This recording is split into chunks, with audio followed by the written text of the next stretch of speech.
Assalamualaikum warahmatullahi wabarakatuh. Halo teman-teman semuanya. Baik, ketemu lagi di video saya Anggaran Induk. Jadi di video kali ini kita akan bahas master budgeting. Ini pertemuan yang keempat ya. Oke. Apa itu master budgeting? Kalau kita lihat ya, di perusahaan-perusahaan besar itu mereka punya aktivitas yang sangat kompleks sekali di internal perusahaan mereka. Nah, sehingga mereka perlu memanage keuangan yang bagus, yang baik. Nah, tentunya salah satunya harus punya anggaran periode yang akan datang yang akan dilaksanakan. Nah, semua anggaran itu diringkas dalam satu namanya master budgeting, ya.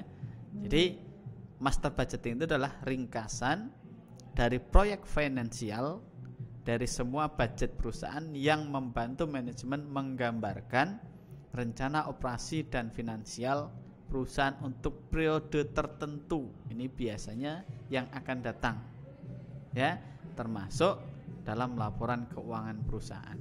Jadi target ke depan kita atau perusahaan itu punya atau mau mencapai laba berapa, nah termasuk di master budgeting ini, gitu ya. Nah, kita akan bahas bagaimana menyusun master budgeting. Apakah beda antara anggaran dengan ramalan, gitu ya. Jadi ada yang sering dengar ramalan. Kita ramal penjualan depan itu sekian, gitu ya. Kita ramal perusahaan bisa mencapai laba sekian persen, ya, dari tahun lalu, ya. Nah, apa bedanya ramalan dengan anggaran? Ini tentu beda, ya. Nah, kalau kita lihat karakteristik dari anggaran itu, seluruh informasi yang dinyatakan itu jelas ada satuan keuangan, satuan uang yang disampaikan, nominalnya berapa, gitu kan. Nah, sedangkan ramalan biasanya ya tidak tentu. Bisa ada iya, bisa juga tidak ada, kan, gitu. Jadi disajikan secara bebas. Kemudian kalau karakteristik anggaran yang kedua itu mencakup satu periode tertentu. Sedangkan yang di ramalan tidak terikat. Bisa jadi satu periode, bisa jadi hanya di aktivitas tertentu, gitu kan. Nah, tidak ada periode yang jelas. Kemudian sedangkan di karakteristik anggaran, ya, ada kesepakatan atau komitmen dari manajemen untuk melaksanakan. Kalau sudah dirancang, disetujui, diputuskan, ya harus dilaksanakan oleh semua komponen manajemen, gitu kan. Nah, sedangkan ramalan ini tidak ada komitmen yang jelas untuk melaksanakan. Bisa jadi ya hanya sebatas informasi saja, tidak ada keputusan, gitu kan. Kemudian anggaran disetujui oleh atasan, iya. Sedangkan ramalan tidak perlu pengesahan atau ada tanda tangan oleh siapapun, gitu kan.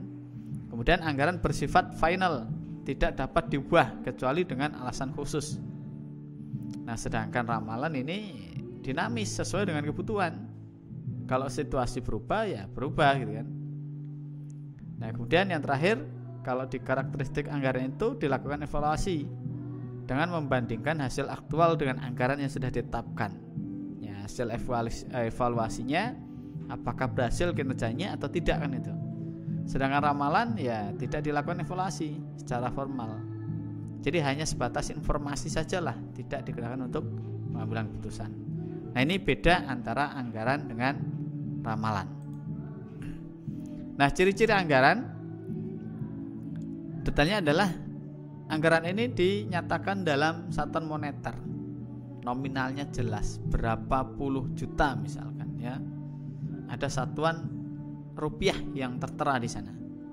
Dan yang kedua, umumnya ini mencakup kurun waktu 1 tahun, periodenya 1 tahun. Kemudian mengandung komitmen manajemen yang jelas, ya.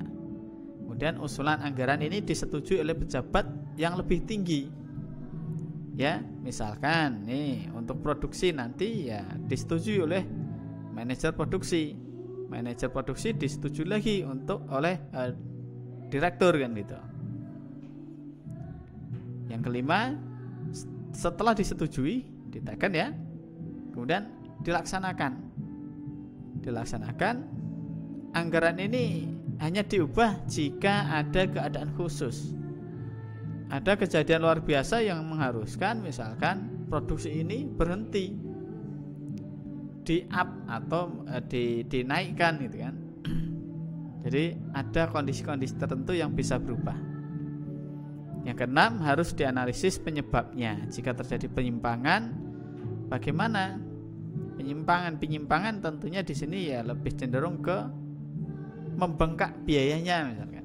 Berarti anggarannya lebih besar, lebih kecil ya dari realisasi gitu. Jadi realisasinya, biaya yang dikeluarkan itu justru lebih banyak. Berarti apa yang salah gitu kan dia. Nah, bagaimana manfaat dan keterbatasan anggaran?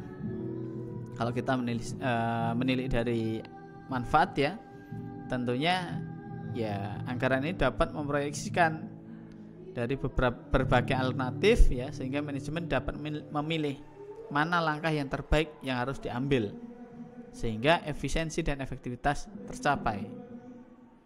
Kemudian anggaran selalu dibuat secara teliti dan akurat.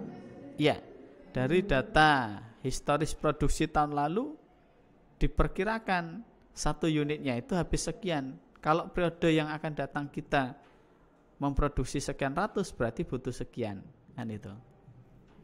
Dan merupakan patokan atau norma untuk digunakan sebagai alat ukur prestasi. Kalau sudah direncana, sudah dianggarkan, diputuskan, ya udah nanti panduannya anggaran ini gitu kan. Jadi patokan gitu. Kemudian nanti bisa dibandingkan apakah kinerjanya bagus atau tidak gitu ya. Nah lanjut, kemudian manfaatnya adalah meningkatkan tanggung jawab dari setiap unit kerja yang terkait. Kalau sudah diputuskan, punya komitmen, berarti semuanya harus menjalankan ini gitu ya. Selanjutnya, meningkatkan kebersamaan dan rasa saling memiliki, karena dalam sistem anggaran ini semua pihak dilibatkan, semua pihak bertanggung jawab ya. Jadi ya ketika ada salah satu yang tidak atau malfungsi ya, tidak berfungsi, otomatis ngefek ke semuanya kan gitu. Nah, sedangkan keterbatasan dari anggaran ya, proyeksi ini dapat meleset jika kondisi tiba-tiba berubah ya. Kemudian dalam kondisi fluktuatif ya, manajemen disibukkan dengan mengubah anggaran. Ketika terjadi sesuatu ya harus dirubah gitu kan. Nah, merubah ini enggak gampang kan gitu. Perlu analisis lagi kan gitu. Sehingga manajemen sibuk sekali. Kemudian seringkali terjadi sengketa antara unit kerja karena memang masing-masing pihak ini mengurus kepentingannya. Ya, kepentingannya untuk membuat anggaran, untuk mentaati anggaran, itu kadangkala terbentur dengan kepentingan departemen yang lain, pihak yang lain. Nah, seringkali ini terjadi cekcok. Yang keempat, dengan adanya anggaran tidak berarti dapat menggantikan fungsi directing oleh manajemen, fungsi pengawasan, ya,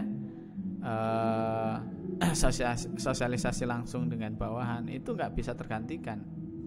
Tetap manajemen dia punya hak, kewajiban untuk itu kan gitu. Jadi anggaran ini hanya sebagai patokan saja. Gitu. Nah, kalau kita lihat jenis anggaran Indo itu ada dua, anggaran konvensional dan zero based budgeting. Kalau anggaran yang konvensional ini ya, rencana keuangan yang didasarkan pada anggaran yang mendahulunya.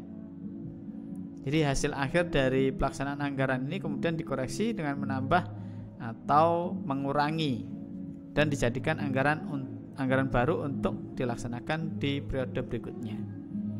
Anggaran sudah dilaksanakan, dievaluasi, kemudian ada pengurangan atau penambahan, ini dijadikan dasar untuk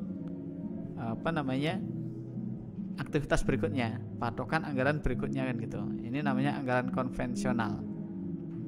Nah, sedangkan zero based budgeting ini adalah anggaran dengan konsep ZBB dibuat berdasarkan anggapan bahwa semua kegiatan yang dilakukan itu dinilai dari nol.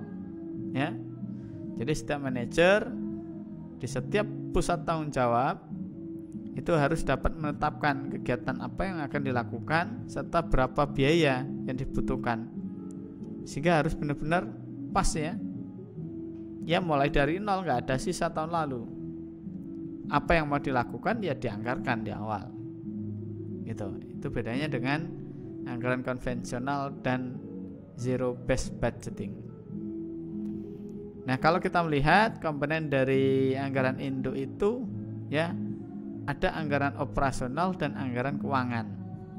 Anggaran operasional ini terdiri dari anggaran penjualan, produksi, anggaran persediaan bahan, anggaran biaya tenaga kerja langsung, anggaran BOP, harga pokok penjualan, persediaan produk jadi, beban penjualan, kemudian ada beban umum dan administrasi, juga ada anggaran laba rugi. Nah, ini semuanya masuk dalam anggaran operasional.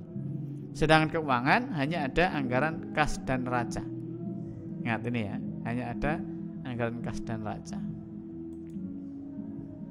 Ya seperti inilah ya. Ini masuk operating budget, kemudian ini financial budgeting.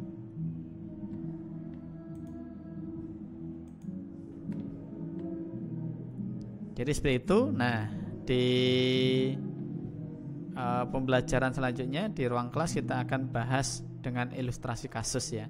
Jadi nanti jelas anggaran penjualan itu disusun dengan melihat komponen apa saja, anggaran produksi, kemudian kebutuhan bahan dan lain sebagainya. Banyak ya. Seperti itu. Terima kasih. Kita lanjut di ruang kelas. Saya akhiri. Assalamualaikum warahmatullahi wabarakatuh.